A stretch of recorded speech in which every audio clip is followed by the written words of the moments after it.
Apparently Uber doesn't think they're cheap enough. And guess who they're going to take it out on? Let's talk about it.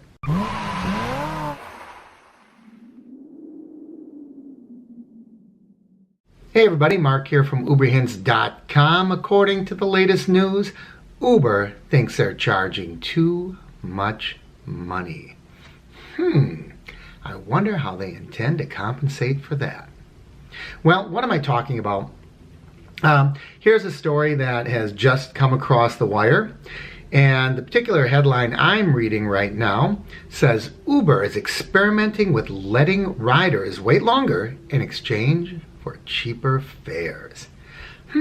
A cheaper fare. I wonder how they're going to make that up. Well, let's go on and look at the story. Good things come to those who wait for their Uber. Oh, isn't that darling? The ride-hailing company has started testing a new feature that gives riders the option to trade a shorter ride for a cheaper fare. Prices are lower at $1,700, Uber recently advised an Uber employee who requested a ride in Berkeley, and he tweeted, or she tweeted a screenshot of the feature. Now, what I wonder about right away, when they do this, is upfront pricing the only thing that's affected? Are we going to get the same rate? Well, let's see where this is going. The image showed the Uber employee that he could request a ride now, 4:56 local time, for $10.18, or wait until 5 p.m. and pay $8.15, about 25% less. If you're okay leaving later, we'll request your ride at $1,700 for a lower price. I don't know, something is just weird about this. I can't help to think that Uber is somehow going to push that off on us.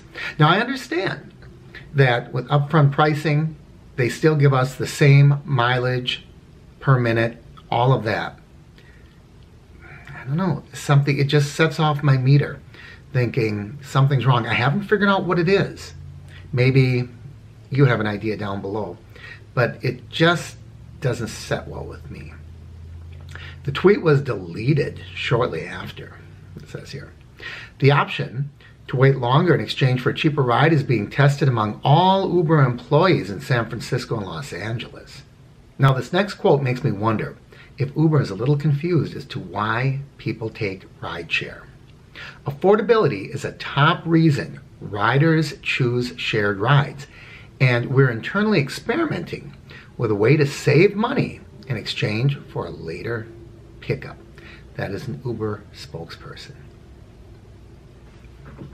Do you think that's why people ride with Uber?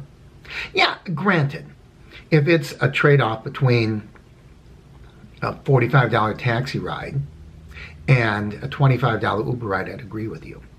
If that's the case, if that's really the case, why do they suggest we give out candy? We give out water. We have charging cords. We do this, we do that, we do the other thing. Why do we have to have a clean car? Why do they even have rating? If all they're concerned about is a cheap ride, I could have the ugliest, filthiest piece of garbage chugging along down the highway, but if it gets people from point A to point B cheaper, that should be all that matters. Uber, are you completely insane? I don't see how they're missing the hypocrisy of that statement. Let's go on. Uber constantly varies its prices, a system known as dynamic pricing. Much like timing the market, attempting to book an Uber at the lowest price can be an ill-fated gamble. Waiting a couple minutes before booking can lead to a price that is either dramatically higher or lower. The exact science behind Uber's fare has also become more obscure since summer 2016, when the company quietly switched from the old model, where it flagged surge pricing to users, to one in which it quoted them the upfront pricing.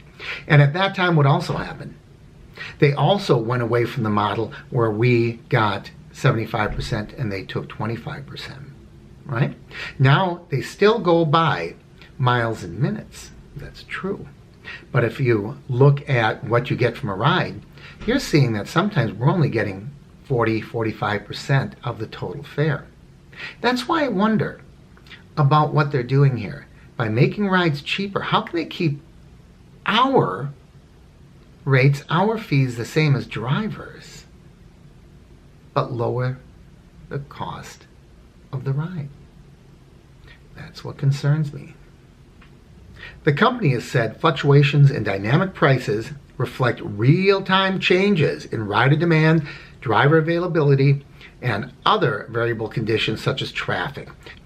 We have to make driving for Uber more attractive because the alternatives are becoming more attractive, CEO Devious Dara said at a technology conference outside Los Angeles in late May. So what are they doing? What are you doing, Devious Mr. D? You are not doing jack squat. There's one thing you need to do: pay us more money. Don't say you're going to make things better by putting a fancy little tweak in the app. But wary of alienating passengers with higher prices, here we go. This is the real upshot, isn't it? Uber also is working on several ultra cheap ride options. Ultra cheap. Who suffers whenever they get an ultra cheap ride option? Remember Uber Pool?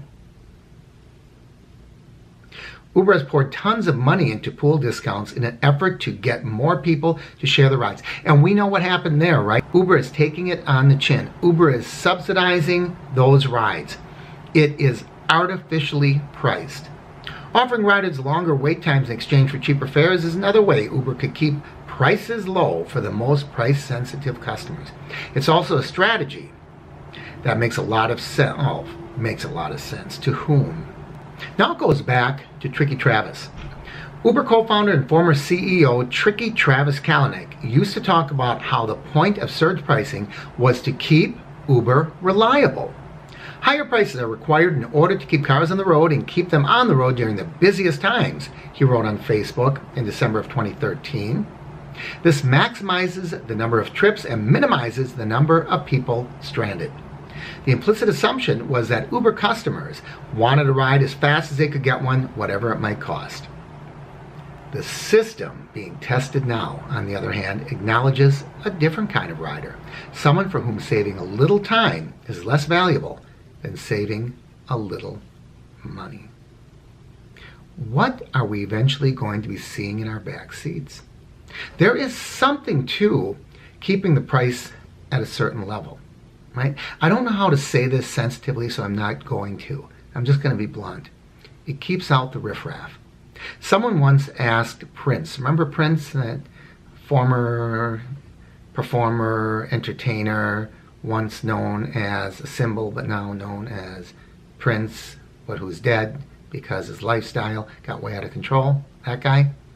Someone once asked him, you're world famous, why do you continue to live in Minnesota? And he said, because the cold weather keeps the bad people away. Well, you know what? Slightly higher prices kind of keep the riffraff out of the back seat of my car too.